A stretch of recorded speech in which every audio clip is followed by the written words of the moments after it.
Bonjour, donc ce matin vous avez devant vous un amélanchier donc de la famille des rosacées. Donc si on regarde un tout petit peu plus près, on reconnaît évidemment cette rosacée puisque évidemment la fleur est composée tout simplement comme on le voit ici de 5 pétales, de 5 sépales, de N-étamine, donc les organes mâles au milieu, et puis le pistil, donc la fleur femelle qui est tout à fait ici au centre des étamines.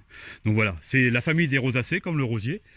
Cette plante est remarquable parce qu'elle a une belle floraison, on le voit ici, en ce mois d'avril-mai, selon évidemment la saison, selon le lieu évidemment où vous êtes sur le territoire, entre ceux qui sont au bord de la mer et ceux qui sont évidemment en haut, au sommet d'une montagne, on a évidemment des différences de température au printemps.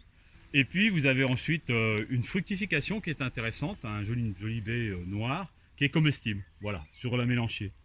À mélanger canadensis. Donc là aussi une parenthèse sur le nom botanique et aussi le nom français tout simplement. Et puis une belle, très belle coloration d'automne. Vraiment, c'est dans les tons orangés comme toute la famille des érables, mais dans la nation de rosacée, on a vraiment une plante qui est sublime dans la période automnale avec une jolie couleur feu. Voilà, que l'on peut mettre dans un petit jardin, parce que comme vous le voyez ici, il est quand même de petite dimension. Et puis ensuite, il est facile à tailler pour pouvoir le dimensionner en quelque sorte, ou faire une éclaircie, parce que c'est vrai que celui qui est là présent, il aurait besoin d'une petite éclaircie au niveau du branchage. Voilà ce qu'on peut dire sur cette amélanchier, donc facile à retenir, famille des rosacées.